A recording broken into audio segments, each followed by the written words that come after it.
How many of you find that one day morning when you get up without any reason, you're just feeling ugly for no reason? If it is happening even at least 2-3 times a year, if it is, then you must do certain things before you go to bed. It's very, very important.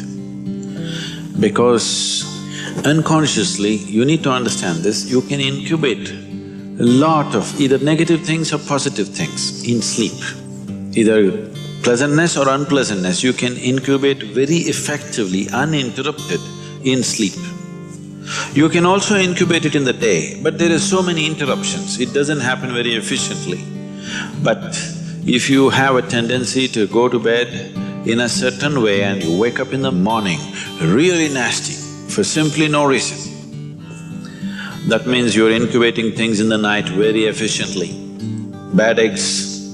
This is not just about psychological disturbances, it can cause major physiological problems over a period of time. It's important that you eliminate these things from your life.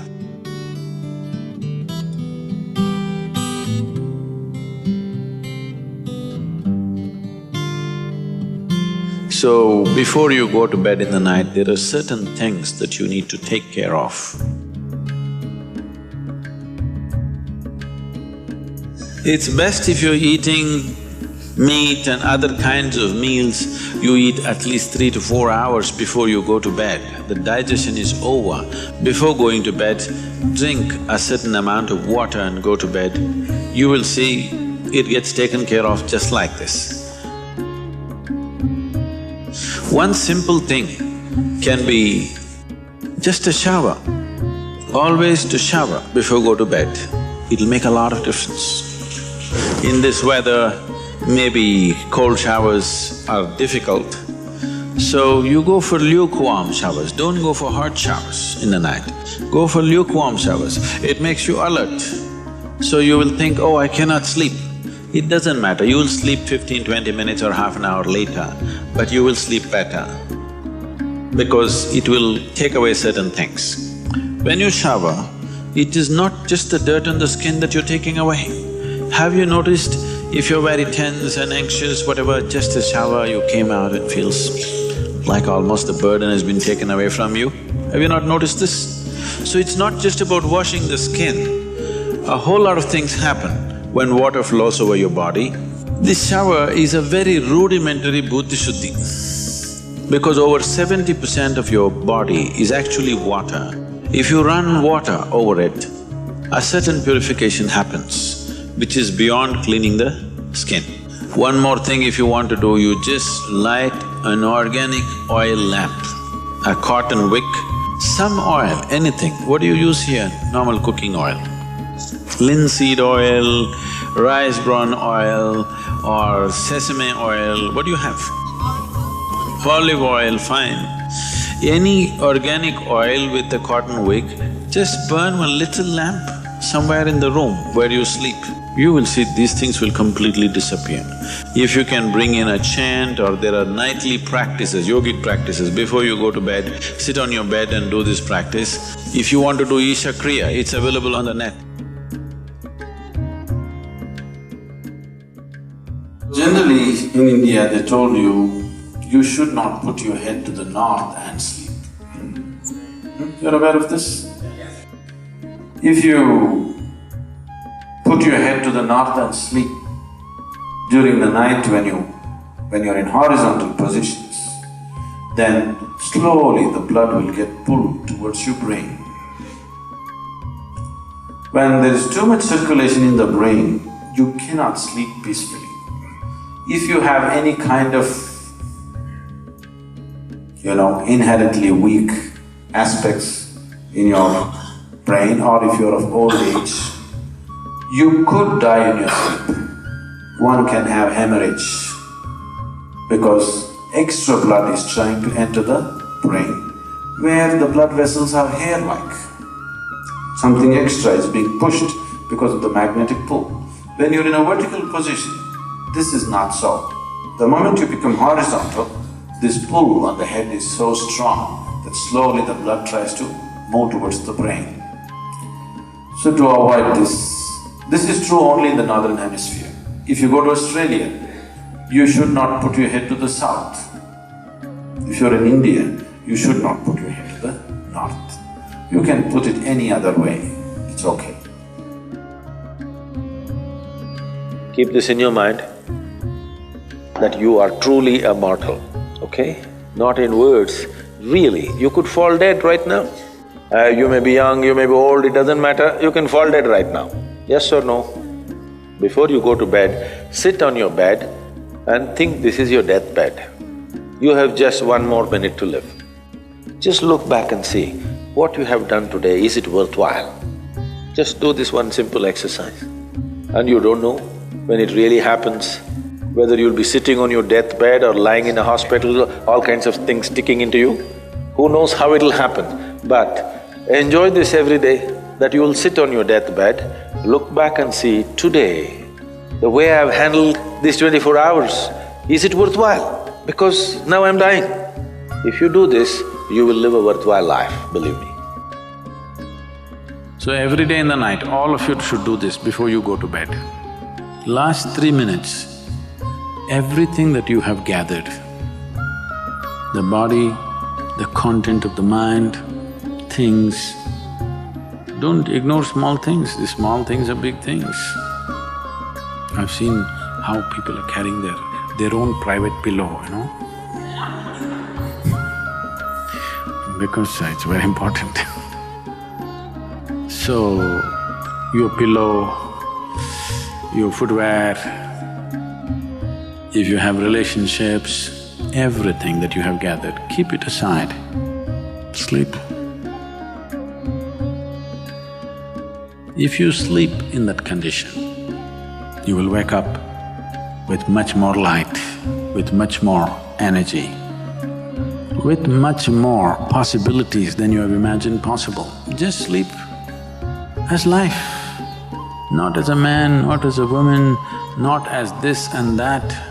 Keep everything down, simply. See, this is getting too easy. Just sleeping sadhana, At least this you must do.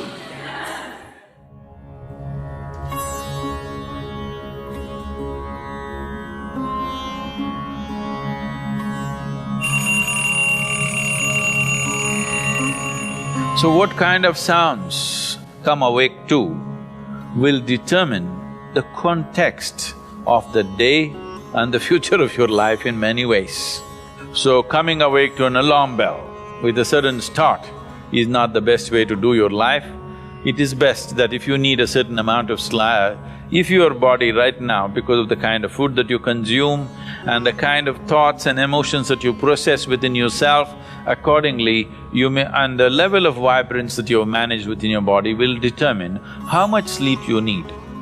Let us say you need let's say you need 8 or 12 hours of sleep. I was saying the wrong number Whatever amount of sleep you need, you know how much you need. So you go to bed early enough so that you come awake naturally. If you're coming awake naturally, and suppose you have a doubt whether you will come awake or not, if you have a certain chant, if you've identified one of the Vairagya chants, you can use it.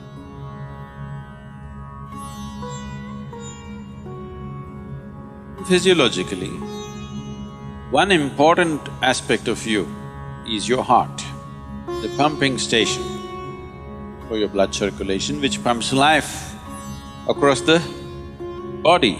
If this one thing doesn't happen, nothing happens. This starts from left side. So we told you, in India they have told you, when you wake up, you must roll to your right side and get up. Have they? Left side, if you roll and get up, bad things will happen to you. Did they tell you? Bad things are not about that. When you're in a certain state of relaxation, when the body is in a relaxation, the metabolic activity is low.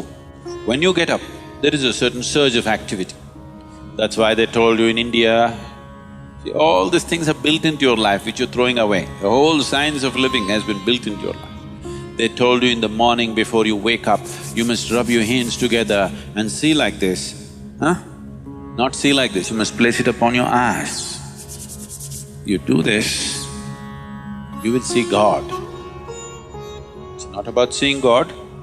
If you rub these two things together, all the nerve endings, there's a heavy concentration of nerve endings in your hands. If you do this, the system comes awake immediately.